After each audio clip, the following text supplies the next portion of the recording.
laawol kisal ko laawol peewal e ɓantal. بسم الله الرحمن الرحيم. قال الإمام رحمه الله: والإيمان قول وعمل يزيد وينقص، كما جاء في الخبر: أكمل المؤمنين إيمانا أحسنهم خلقا.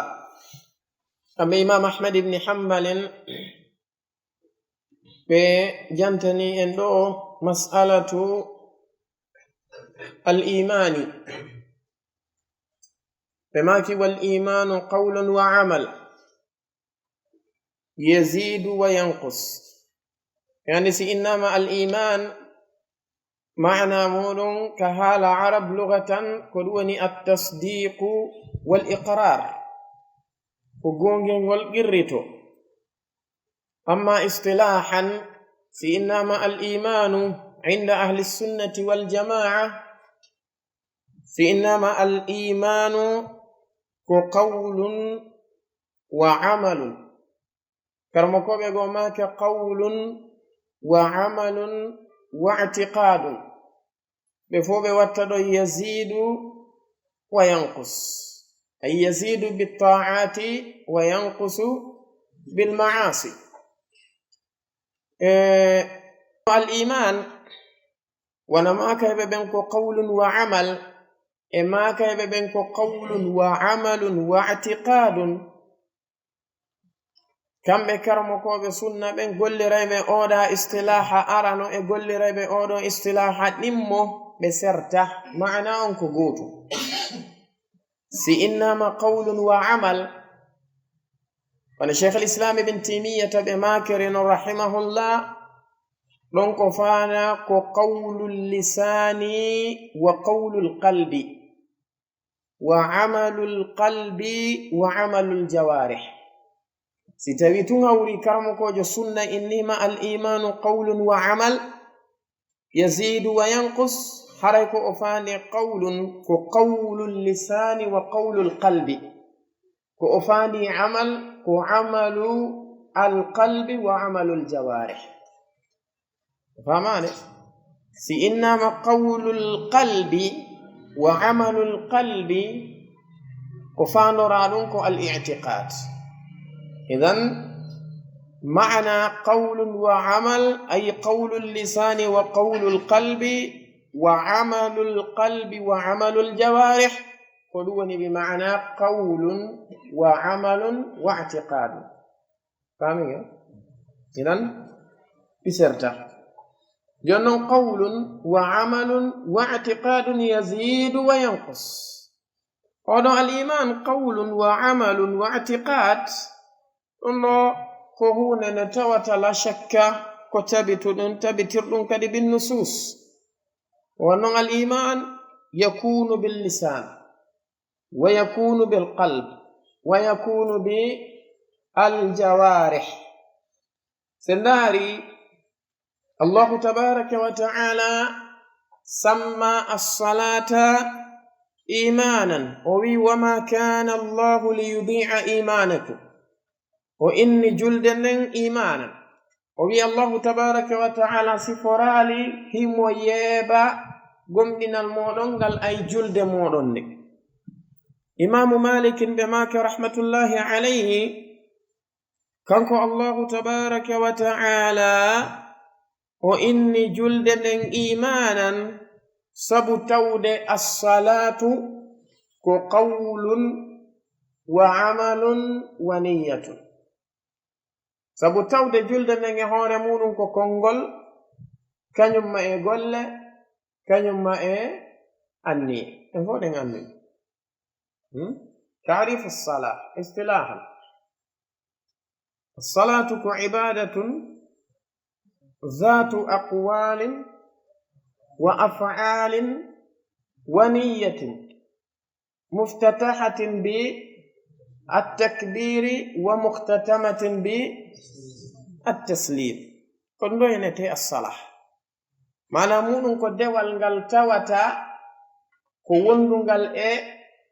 كونغودي كانيوم ماي غوليجي كانيوم ماي أني udditirtengal habbirango ngal fermire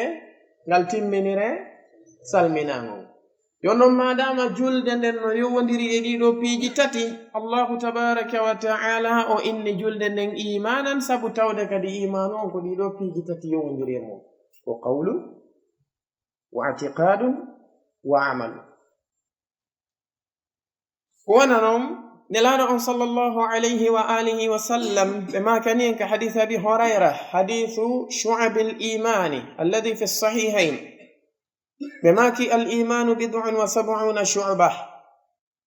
wa fi riwayatin bid'un wa sittuna shu'bah fa a'laha qawlu la ilaha illa Allah wa adnaha imatatu al-adha 'ani at-tariq ɓe maki wal haya'u shu'batun من الإيمان فأعلاها قول لا إله إلا الله قول وأدناها إماطة الأذى عن الطريق عمل والحياء شعبة من الإيمان الحياء في القلب إذن وباللسان وبالجوارح وبالقلب يزيد وينقص كان إيمان هنا بيدو ندويتو الله تبارك وتعالى وتبنتناني إنك قرآن أرمك تدون نكيلي دودو دي بزيادة الإيمان آية جدي تواتكو دي واضحة آيات واضحات آية جدي تواتكو لابو دي بوست كان الله تبارك وتعالى وي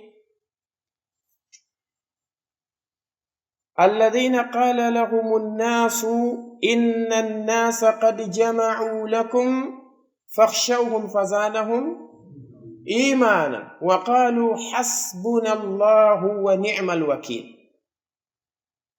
كان الله تبارك وتعالى وي الذين إذا تليت عليهم آياته زادتهم إيمانا وعلى ربهم يتوكلون كانكو الله عز وجل أوي ليزداد الذين آمنوا إيمانا كانكو الله جل وعلا أوي وإذا أنزلت سورة فمنهم من يقول أيكم زادته هذه حتى المنافقون كانوا يقرون بأن الإيمان يزيد منهم من يقول أيكم زادته هذه إيمانا فأما الذين آمنوا فزادتهم إيمانا وهم يستبشرون كانكو الله تبارك وتعالى هو الذي أنزل السكينة في قلوب المؤمنين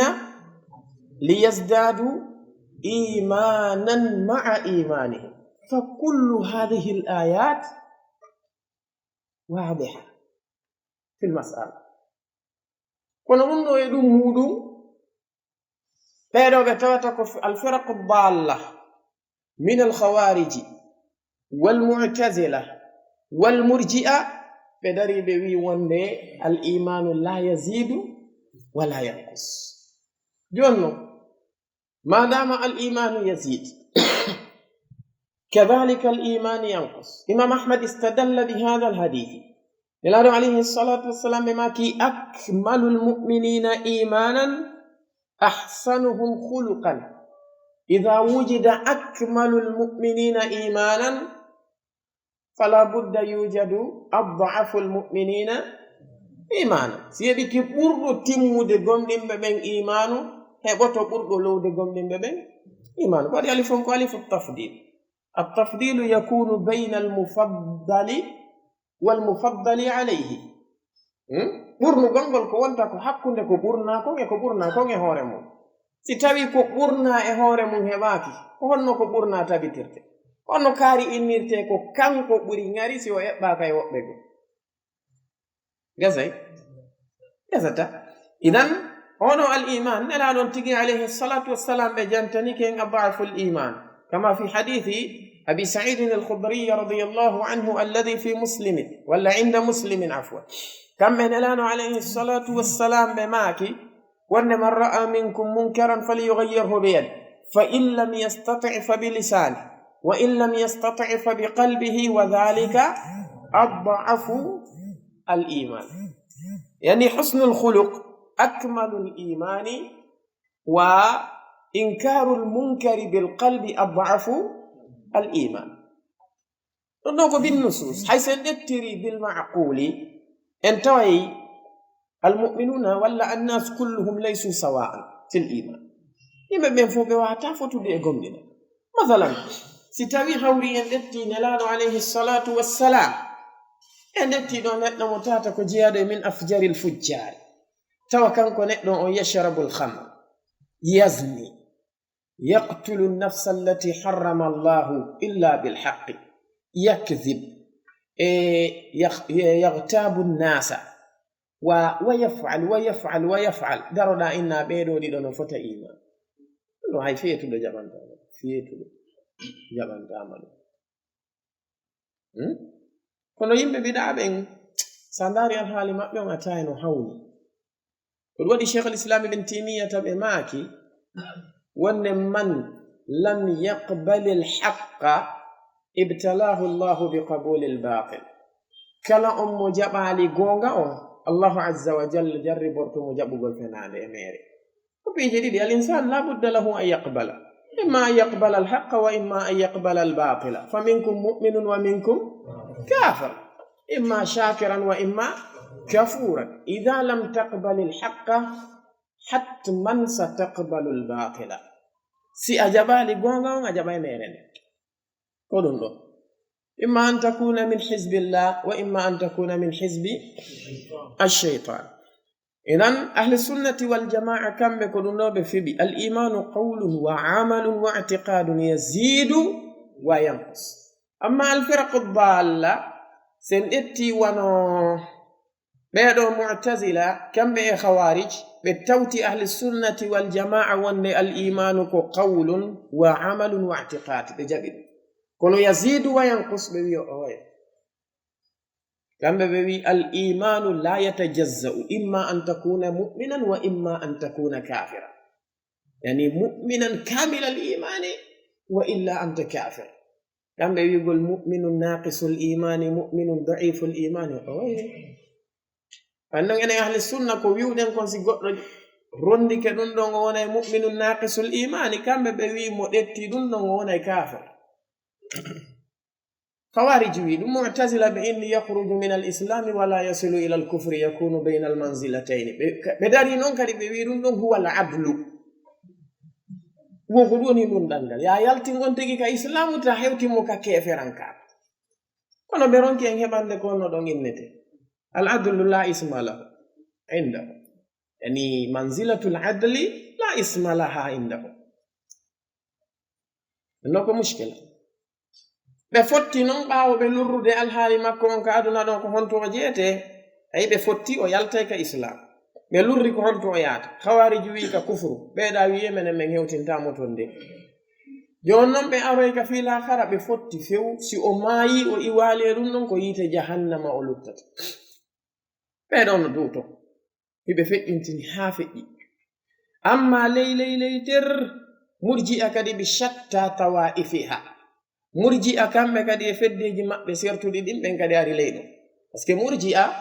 علماء بماكي كوادي هامي إنا مرجئة كلمة متأتك ومأخوذة من الإرجاء وهو التأخير،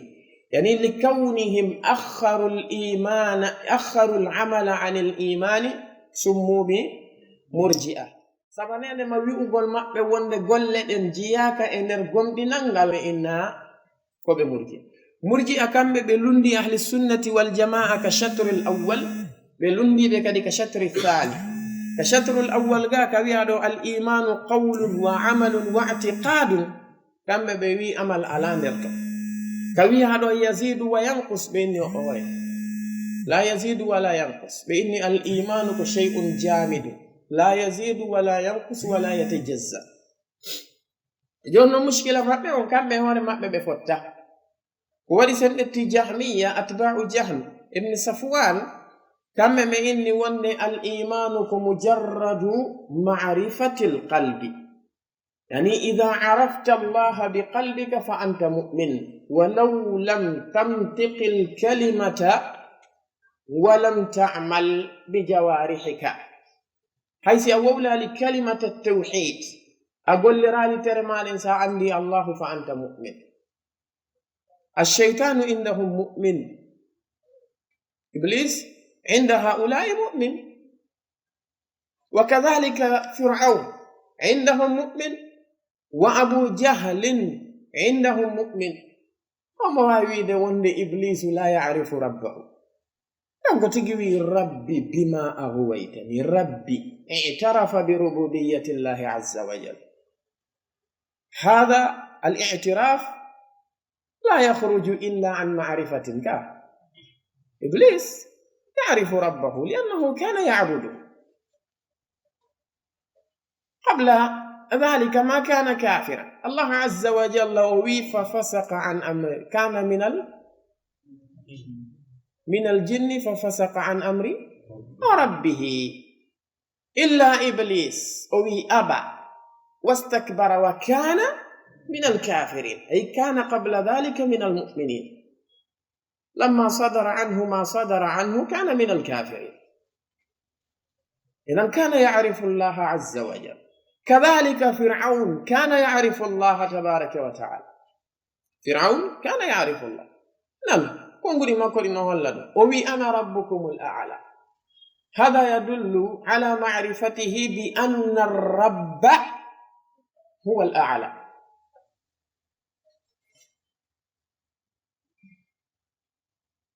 كذلك النبي موسى عليه الصلاة والسلام بما كلم كانك فرعون لقد علمت ما أنزل هؤلاء إلا رب السماوات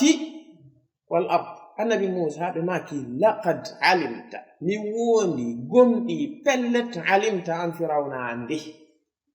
وندما أنزل هؤلاء أي الآيات إلا رب السماوات والأرض بصائر.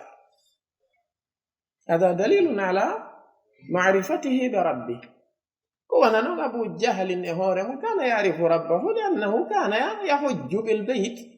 وكان يقول لبيك اللهم لبيك لبيك لا شريك لك إلا شريك هو لك تملكه وما ملك. هذا كان يعرف ربه. يعني سبئني وأن الإيمان مجرد معرفة القلب. عنده حق إلا جبتان أرى هل يوجد كافر؟ ولو وجد لكان قليلا. بيرو بوتينو كامبه جهمية إيوي دون أري بيرو بتوتا كو الكرامية وبين به الكرامية بيرو هوري مونون كامبه بإني وندي الإيمان ومجرد النطق باللسان انتهى الأمر. سيادرك تنغوي لا إله إلا الله ولو لم تعتقد في قلبك أو بقلبك ولم تعمل بجوارحك فأنت مؤمن. وهؤلاء أيضا المنافقون مؤمنون عندهم. المنافقون نفاقا أكبر مؤمنون عندهم. الله تبارك وتعالى ومن الناس من يقول آمنا بالله وباليوم الآخر وما هم بمؤمنين. وينو أيام بندرتوا بقول ردن دمودن يقول آمنا بالله وباليوم الآخر. لو كان الإيمان بالنطق فقط ألا يكون هؤلاء من المؤمنين؟ بلى، لكن كذبهم الله عز وجل بقوله وما هم بمؤمنين. الناس فاهمين كم بينهم بين الإيمان بالنطق بدو كدي بلا جريدو إيوي دون أشاعرة أري بدو فوق جيابه من المرجئة، جهمية من المرجئة، كرامية ولا كرامية من المرجئة، أشاعرة كدي من المرجئة. بدو كم بإني ون الإيمان وبتصديق القلب. gom dinangal ko gonginirgol berne nen kambe be wi na andugol tun si a andiri berne nen ko ya gongin kadi si a gongini ka ɓernde haysi ɗengal ngal wowlaali haysi golle ɗen araali ka tere haray ko a gomɗin ɗo ɓeeɗo kadi e hoore maɓɓe ɓeeɗo e hoore maɓɓe ja'alu aba jahalin mu'minan wa aba talibin mu'minan abu jahal mo andunoga ɓernde makko wonde nelaaɗo alayhi salatu wassalam ko allah azza wa jalla neli ɓe kana ya'tarifu dalik o laatino emo girritoto noon o laatino emo girritoto noon ko ɗon si joomi men tigi woni wi innahum la yukadibunak walakinna adh-dhalimina bi ayati llahi yajhadun o wi ɓe alama fennude go yimɓe jaɓi ko a nelaaɗo hono ko ayeji allahu ɗen ɗo woni salaade abu talibin e hoore munum harimo girriti ga ɓernde makko ga o girritaaki laqad alimtu bi anna dina muhammadin min khayri adyani albariyati dinan hada tamamu al-i'tirafi bilqalbi bal billisani o wi ko pellet mi andi wonde diina muhammad kan alayhi salatu wassalam kanka ɓuri moƴƴude e diinaji kala diina ko ɓandinke woni rewirde allah azza wa jalla kala diina ko tagaɗo woni rewirde allah subhanahu wa ta'ala ɓandinke ko diina muhammad kan ɓuri moƴƴude ɗum naaduno mo islam naadali mo islam inan innugol sa gongini ka ɓernde sa wowlali ka ɗengal awni gomɗin ɗo ko mere iwi ɓen ɗon murji'atul fuqaha ɓeɗo murji'atul fuqaha ko ɓeɗo woni aktharul ahnaf woɓe ɗuɗude e hanafiyankoɓe ɓe inni wonde al imanu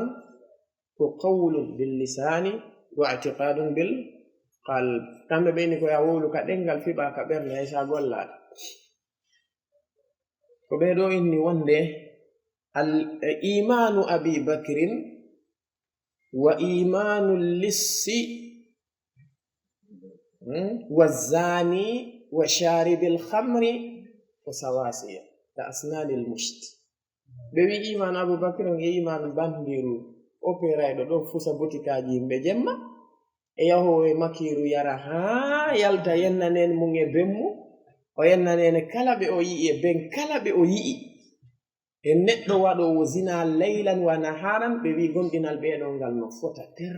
goto e maɓɓe ɓura oya bal ko ɓuri hulɓinade kon ɓe feƴƴa ɗum kadi ɓe inna wonde imanu sharibil khamri min al muslimina ka imani al malaika ay ka imani jibril ari fidindar andirta noon kamɓe tigi ɓe jaɓa ɗum ɗo par ce que hiɗen andi goɗɗo ko innirte kaari no ɓuri kaari koka gomɗinal ka kamɓe hoore maɓɓe ɓe jaɓata fof no fota ɓe jaɓa ɗum ase sa landike ɓe joni ɓe nayi kaarijo on no kelɗi ɓuri kaari kaarijo on no feewi ɓuri kaari kono goɗɗo feewirta ɓura kaari ɓura oɗaɓe fof ɓe fota iman wona ɗum gasete pewal fof ɗum jokki ko iman on jokki inan ɗiɗo ko feddeji majjuɗi ɓeɗo nayi ko ɓeɗo innete tawaiful murji'a jahmiya karramiya asha'ira murji'atul fuqaha ɓe maki waman taraka salata faqad kafar ɓe maki kala on neɗɗo accuɗo julde nden haray o gomɗi kanko neɗɗo on o heferɗi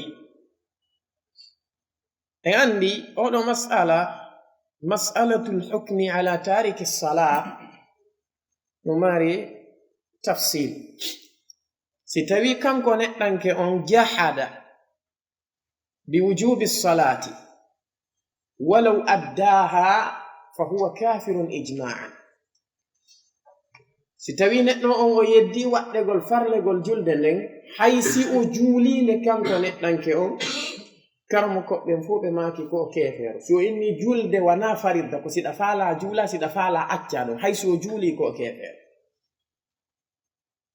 ko waɗi noon fardiyatu sala karmo koɓɓen ɓe maaki ko amrun urifa fi ddini biddarura urifa fi ddini بالضرورة وجاء من أركان الإسلام بل الركن الثاني إقامة الصلاة الله عز وجل إن الصلاة كانت على المؤمنين كتابا موقوتا نلاد عليه الصلاة والسلام بماكي 5 صلوات فرضهن الله في اليوم والليلة. إنه فرض أمر عرف في الدين بالضرورة. أما ستابي كان كونت نؤون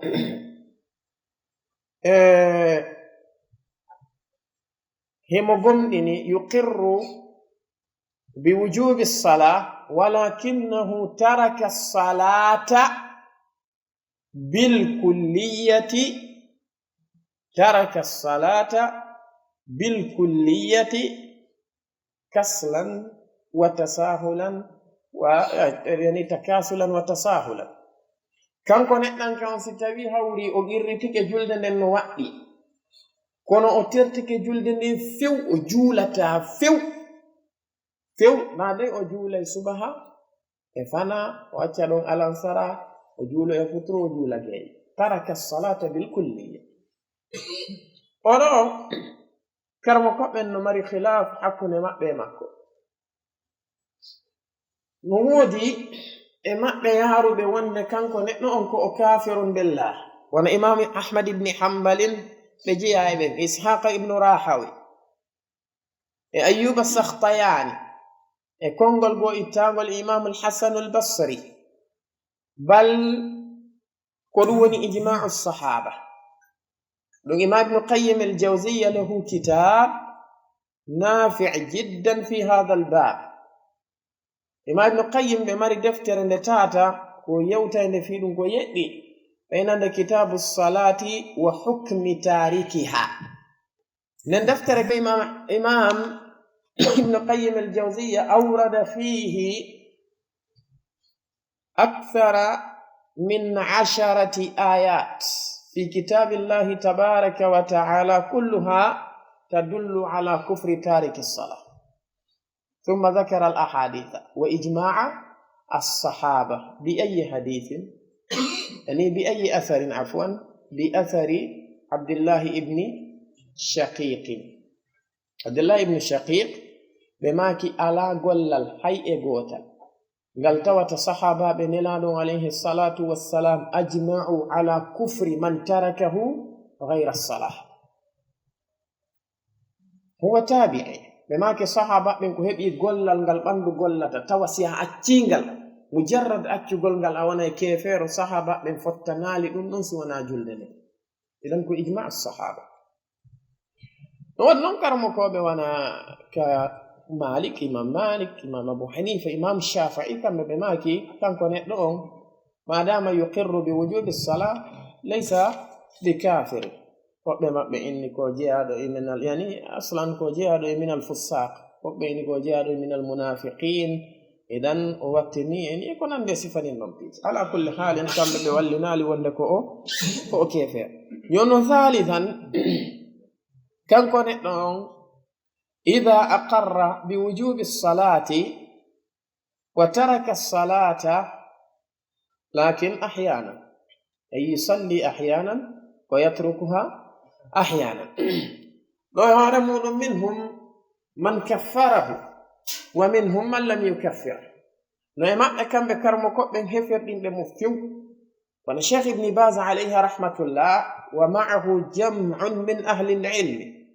ɓe maaki man taraka salatan hatta kharaja waqtuha bigayri udhrin shar'iyyin fa huwa kafirun billah. ɓe maaki kala accuɗo julde ha waqtu mayre o yawti tawi o ala udhr shar'i fa huwa kafir. أما شيخ عثيمين كم مماك إذا كان يصلي أحيانا ويترك الصلاة أحيانا لا يكفر. مماك وأن الأحاديث التي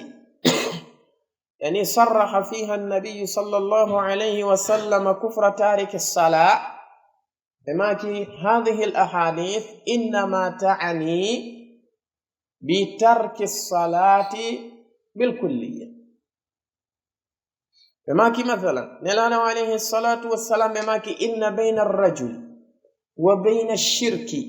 والكفر ترك الصلاة. بماكي ما قال ترك صلاة واتشغل جلد بماكي ترك الصلاة أي بالكلية. بماكي كدي العهد الذي بيننا وبينهم الصلاة فمن تركها أي فمن ترك الصلاة وبما كان العهد الذي بيننا وبينهم صلاة العهد الذي بيننا وبينهم الصلاة فمن تركها أي فمن ترك الصلاة يعني بالكلية فقد كفر. إنه على كل حال فالواجب عليك ألا تترك الصلاة ولو كانت واحدة، ولو كانت الصلاة تتجزأ عليك ألا تترك الجزء الأخير. فالواجب عليك أن تؤدي الصلاة في وقتها كما أداها الرسول صلى الله عليه وسلم في بيوت رب العالمين مع جماعة المسلمين. هذا هو الواجب عليك. بما كم إمامه وليس من الأعمال شيء على هيئه نقول جدين قول تيرين يعني ده تيرين قول تيرين وتركه كفر ترتا قول كافرا كاكو إلا الصلاة سوانا جلدن بما من تركها فهو كافر كلا أكد جلدن كو كافر وقد أحل الله قتله. الله عز وجل أدقني ورقلم إمام أحمد بما كي ورقلم قل إمام وني ولي الأمر ko yo tuubi mo si tawi o jaɓi tuubude walillahi alhamd. Si o jaɓali tuubude o woni ɗon ha waktu naati on waktu ɗo yalti o juulali fa hina idin yuqtal. Imam Malik ɓe maki ko yo habbe balɗe tati ɗi kala kamɓe ɓe yaari ɓe honde na o kefeero kono ɓe maki o warete noon si o jaɓali ɓe maki o habbete balɗe tati e jemmaji muɗum himo tuubinede o ɓanginane alhujaj alqati'a alwadiha. Si o jaɓi walillahi alhamd, si o jaɓali yuqtal. Amma Imam Abu Hanifa ɓe maki la yuqtal innama yu'zar ko yo focce o soke o ɓittinane o tampine ko yo yilto jullede. وخير هذه الأمة بعد نبيها أبو بكر الصديق ثم عمر بن الخطاب ثم عثمان بن عفان. نقدم هؤلاء الثلاثة كما قدمهم أصحاب رسول الله صلى الله عليه وسلم لم يختلفوا في ذلك. انتقل من مسألة إلى مسألة أخرى وهي أيضا من أصول أهل السنة والجماعة. من خالفها فهو مبتدع تماما. ولمسألة الاعتقاد في الصحابة بماكي وخير هذه الأمة وقل مؤيد إليه ومفتفو بعد نبيها باو أن باجو مجئون أبو بكر الصديق ثم عمر ابن الخطاب ثم عثمان بن عفان، لأن الصحابة بالجملة هم خير هذه الأمة بعد نبيها. جونون الصحابة تفصيلا كم كدي بينهم التفاضل وحق نما يتيكم برا كما بين الأنبياء التفاضل وبين الرسل التفاضل. الله تلك الرسل فضلنا بعضهم على بعض ولقد فضلنا بعض النبيين على بعض وربك يخلق ما يشاء ويختار. الله عز وجل لنك جعل من سننه في الكون. إذن صحابة من يهورمون هبه بردي ليسوا سواسية بفو بفتته هبه بردي كم بهور مأبه جونم برد مؤيد ونجي مأبه بفط مأبه كو أبو بكر الصديق رضي الله عنه هو خليفة رسول الله صلى الله عليه وسلم. سفجين عمر بن الخطاب وهو الخليفة الثاني أي وهو أمير المؤمنين. سفجين عثمان بن عفان وهو الخليفة الثالث وهو أمير المؤمنين. إمام أحمد ماكي نقدم هؤلاء الثلاثة إن أردنا بيدو برنم بيدو لتبين كما قدمهم أصحاب رسول الله صلى الله عليه وسلم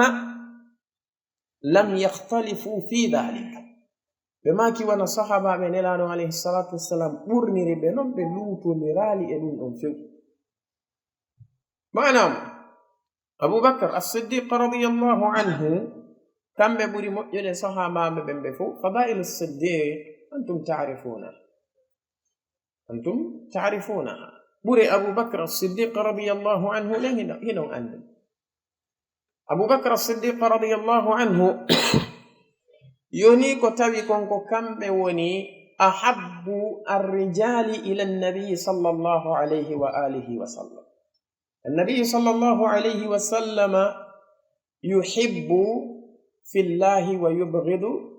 في الله. كم بكو بيديرتكو في الله كو بأنيرتكو في الله. عمرو بن العاص بلندين لنا عليه الصلاة والسلام كما في الصحيح بماكي ون أي الناس أحب إليك؟ قال عائشة.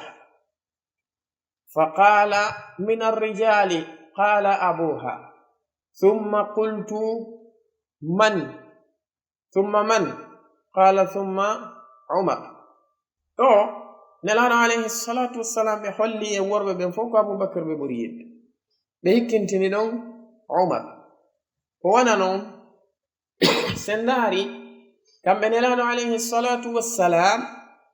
ender sira mabbe on fu en taway ka be bannayno Abu Bakrin kombe bannatano hay e goto e mabbe wanodo e sahaba ko wadi Abu Bakr as-Siddiq radiyallahu anhu min ar-rijali huwa awwalu man amana bin nabiy sallallahu alayhi wa alihi wa sallam. Inma yani min al-wildan no andako Ali ibn Abi Talib. إنما من النساء نعناكو خديجة بنت خويلد. ودي نو وبغو إن بوند أول من آمن بالنبي صلى الله عليه وسلم من الرجال بيكو ورقة بن نوفل. هو آمن بالنبي قبل إيمان أبي بكر. على كل حال كم أبو بكر الصديق رضي الله عنه كم أنه صاحب النبي صلى الله عليه وسلم في الهجرة أي صاحبه في الغار. كذلك كم أبو بكر الصديق رضي الله عنه وني أول إمام المسلمين في الحج. أول إمام المسلمين في الحج. كذلك قدمه النبي صلى الله عليه وسلم للإمامة في الصلاة لما كان في مرضه فأما بالناس حتى قال النبي صلى الله عليه وسلم يأبى الله ورسوله والمؤمنون إلا أبا بكر. بماكي الله نلانو مكون قمن ببنو سلي المدين مفتي إلا أبا بكر الصديق رضي الله عنه. وحديث المرأة التي جاءت إلى النبي صلى الله عليه وآله وسلم ثم سألته وإذا يعني رجعت إليك ولم أجدك فإلى أي أحد آتي؟ فقال لها النبي صلى الله عليه وسلم إذا لم تجديني فأتي أبا بكر. صنع جو ماكي سمي أروينو متوالي ونو بماكي سيتوالي لندو أبو بكر الصديق رضي الله عنه. أنس بن مالك بماكي بيدو بنو المصطلق بلندنو بنيلي أنس بوي لندنو من نلان عليه الصلاة والسلام إذا جمعنا صدقاتنا أي الزكاة وأتينا إلى النبي صلى الله عليه وسلم ولم نجده أي بعده فإلى أي نؤديها لندن من نلان عليه الصلاة والسلام سمي موبي زكاة جامن دم باو مأبكو هم من جنة أنس لندن نلان عليه الصلاة والسلام بماكي إلى أبي بكر. نفط كنوسو سوجي دي تاوتا مفهوم مجي أنكو هلّي وند أبو بكر إمام هذه الأمة بعد نبيها. أي ثم عمر ثم عثمان بماكي وند صحابة بنكو بيروتا تو بأردن ولم يختلفوا. لا مقل بأردن بيروتا تو نقول السنة والجماعة بأردن بيرو كدي كلاما وند كو نيهانير كلا لندي دو دونو وانا جيادة من أهل السنة والجماعة. شيعة كنون إمام ابن حزم بماكي مجرد كو أنير تا شيعة جو نجيها مجرد بت يو إن تونده علي أولى بالخلافة فهو شيعي انتهى الأمر شو إني ماكو علي هندو نويلون تنغل كاوبو فهو شيعي فتنو إنه علي أولى بالخلافة من أبي بكر ولا من عمر ولا من عثمان في أمه فهو شيعي فمان يوني دو الحالي متوتا والحالي كسنغو فضائل هرنا كسنغو خلافة أهل السنة والشيخ الإسلام ابن تيمية بماكه بفتي أبو بكر أفضل ثم عمر يونون يعني التفضيل بين عثمان وعلي انصلف بماري كونغو دي تاتي نودي ما بيارو بيون لا شك عثمان أفضل سي صحابة بينكو أفضلية ومبنارها بأردن عثمان على علي وبيقوا ما بياري وندي علي أفضل في الفضائل لكن عثمان أحق بالخلافة منه وبيقوا ما بيتوقفوا كم بدرتي بإني لا نفضل هذا على ذاك ولا ذاك على هذا أما الخلافة وترتيب النيان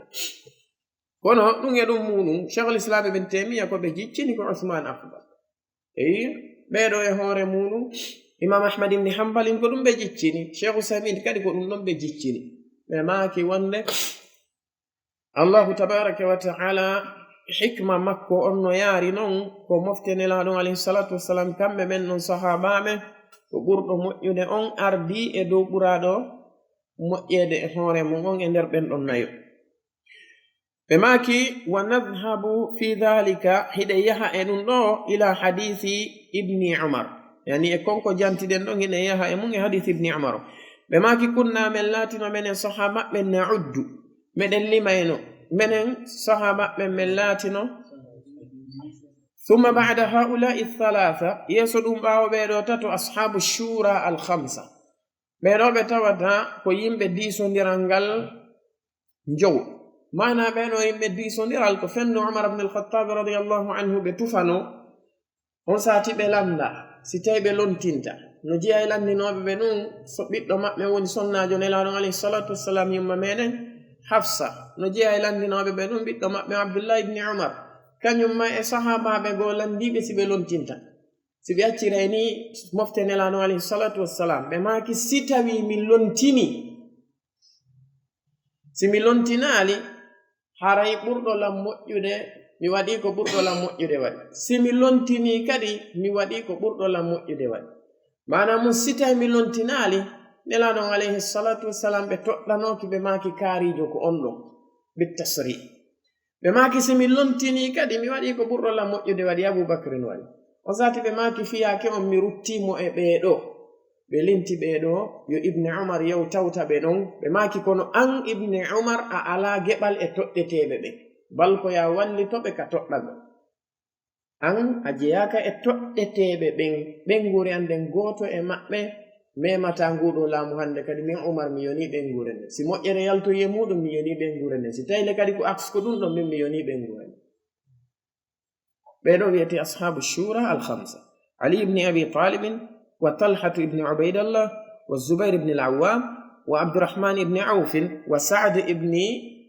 أبي وقاص كلهم يصلح للخلافة بينهم فوق مؤمن الخلافة بينهم فوق جياب من العشرة المبشرين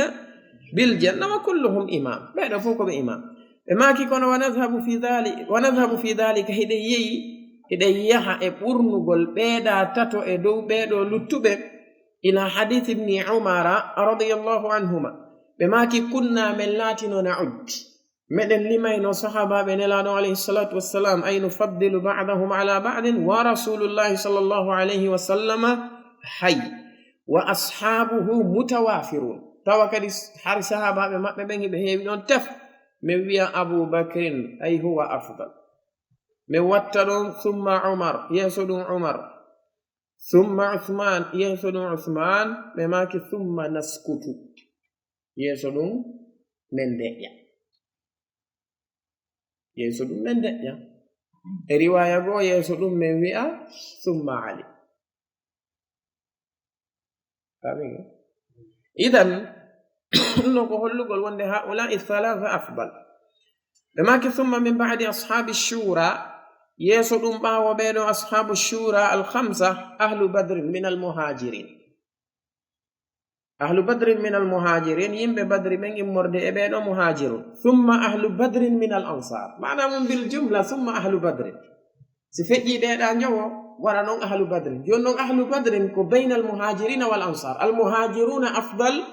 min al ansar ko ɗum waɗi si imam ahmad ɓe waɗi oɗo taqsim ay min ashabi rasulillahi sallallahu alayhi wa sallam ala qadri alhijrati wassabiqati awalan fa awala ɗo kadi almuhajirun himɓe ɓurdi ko homɓe maɓɓe atti silmude attiɓe silmude ɓen no ɓuri moƴƴude kadalika attiɓe wadde hijra ɓen no ɓuri moƴƴude nasifaɓe al ansari kadi kadalik attiɓe silmude ɓen no ɓuri moƴƴude ko waɗi noon ɗen andi ɓe fo maɓɓe ɓe fotata attiɓe silmude ɓen e ɓeɓe sakkitiɓe silmude naɓe goto alladina amanu wa anfaqu min qabli lfathi ɓen ɗon e ɓen ɓe tawata ko ɓe amanu wa anfaqu min ba'du ɓeɗo wanaɓe ɓe gotum ɓe fo ɓe fotata allahu wi wonde ɓeɗo la yastawi minkum man anfaqa min qabli lfathi wa qatala ulaika a'damu darajatan min alladina anfaqu min ba'du wa qatalu kono allahu tabaraka wa ta'ala dhakara ma yuqsimu zahra الروافض وكلا وعد الله الحسنى أي الصحابة كلهم من أهل الجنة كلهم من أهل الجنة إذن هاي نوكو ونسنغو اختصارا وختاما بينو صحابة بنلانو عليه الصلاة والسلام أهل السنة والجماعة نجوغتي وند كلهم كبه عدول بفوما بكوبي نندوبي ودي سي حديث سي أري كنر سند مكو عدالة صحابة جدا بتتاكي أبدا أننتا مكر مكوجو حديث نو إن حديث أنكو ضعيف لماذا؟ لعلة في صحابي سبو إلا وندو صحابة جو أبدا حديث كفوتة داري دكو جلا كتابعي جو انتبي لي si selli ha ɗon haray gasi hadis on no wiyede ko sahih as-sahabatu kulluhum udul ɓe fop maɓɓe ko ɓe nunduɓe ɓe dendanigal maɓɓe ɗum ɗo ahli sunna no jogiti ɗum kamɓe ɓe torantoɓe ɓe fop maɓɓe yaafuye ɓe torantoɓe ɓe fop maɓɓe moƴƴere ko nande sifa ɗin ɗon piiji la'allana naqifu huna اليوم السمع والطاعة والله من جاين تلمو جملة نونن يسنجو مسألة الصحابة بماك ثم أفضل الناس بعد هؤلاء أصحاب رسول الله صلى الله عليه وسلم القرن الذي بعث فيهم بماك ثم أفضل الناس بعد هؤلاء يسو انكو بوري مؤجد باو بجانتا بدو يعني بعد أبي بكر وعمر وعثمان وعلي وأصحاب الشورى الخمسة كانوا كهم بلوتيدون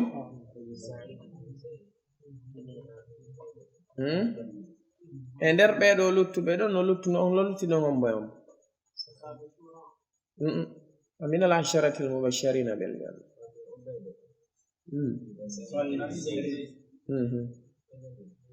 نعم فإنهم سواتك إهورة وعلي طلحة زبير عبد الرحمن بن عوف وسعد جون سعيد ابن زيد وأبو عبيدة بن الجراح بيدون جيغو سواتك إبيدا نايو الخلفاء الراشدون وني العشرة المبشرين بالجنة سيبنهم فئي أرانون هنكري بيدو بتواتكو أهل بدر سفئي أهل بدر كرمكو بنو لور نودي كرمكو بيارب بعد أهل بدر كو أرتدون كو أهل الحديبية woɓɓe goo wi ko ahlu uhudi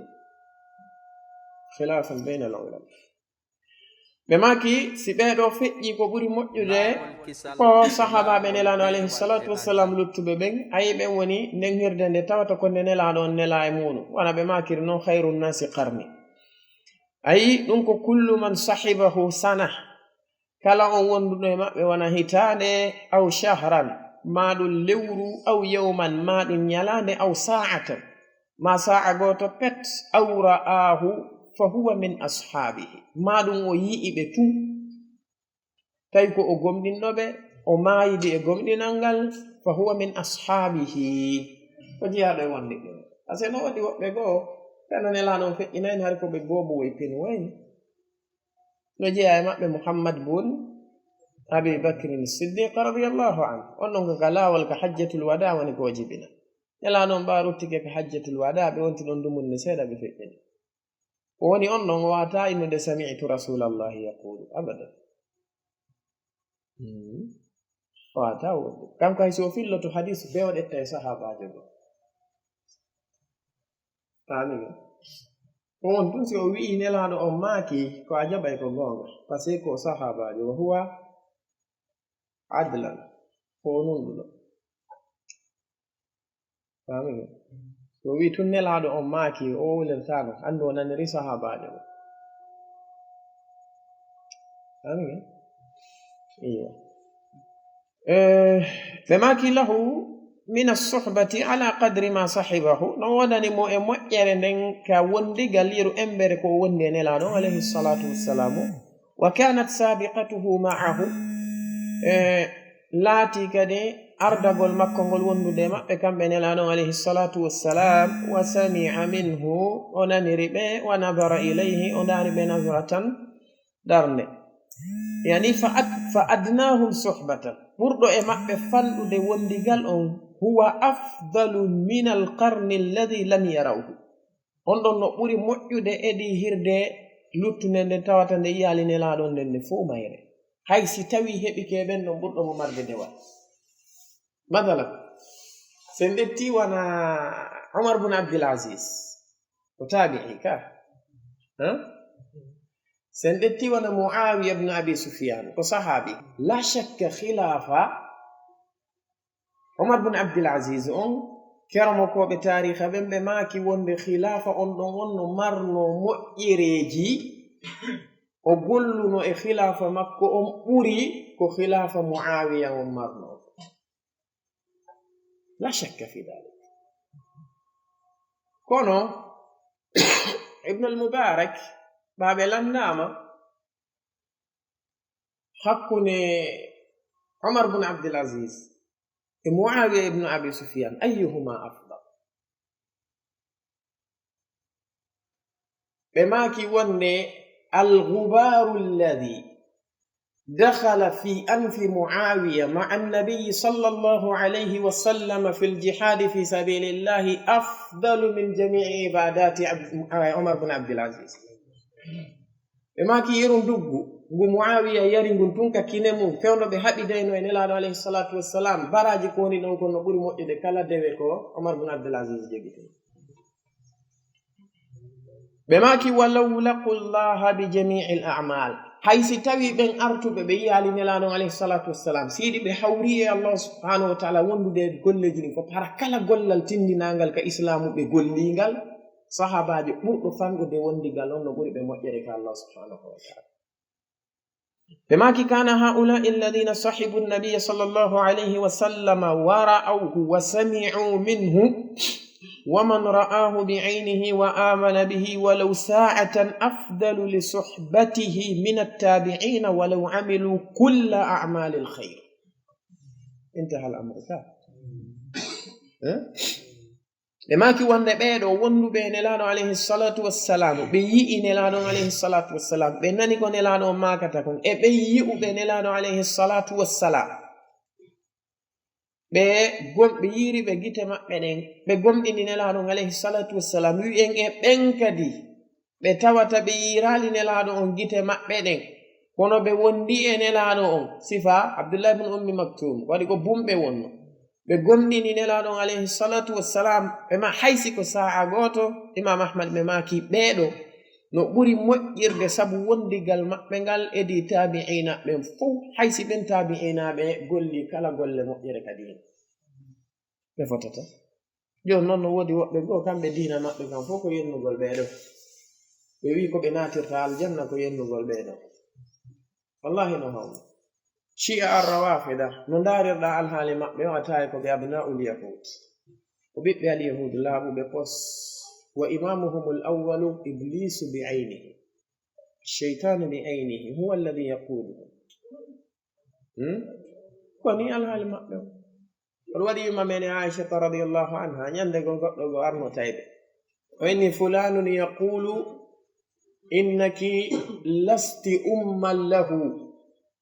o wi kaari wiide o wannanen makko nani Aisha ɗum Aisha ɓe maki naam ana ummul mu'minina wa lastu ummal kafirina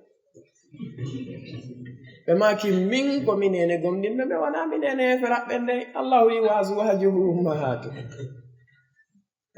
goɗɗo ko kadi ari tayɓe o wi fulan walla haula'i yasubbuna aba bakrin wa yasubbuna umar ɓe maki haula'i inqata'a anhum al-umru wa lam yanqati' anhum al-amalu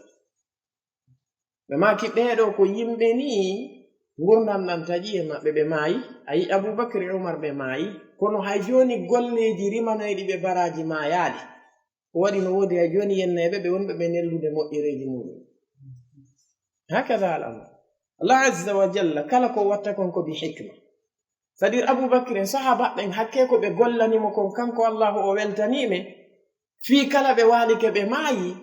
no woodi yimɓe wonɓe ɗo wonɓe gollude golleji haa gasa nelda ɓe ɗi kadi baraji ɗin to wona ni tum o acciri ɓeeɗo hiɓe yennude ɓe ko fii hay joni baraji maɓɓe ɗi yo ɓeydo yeru e maɓɓe faljunoɓe faljereji to yo ɓe heɓu ko rondanoyoɓe ɗum yawmal qiyama ay alhaali am bi hikmatillahi azza wa jalla kullu ma fa'ala aljalilu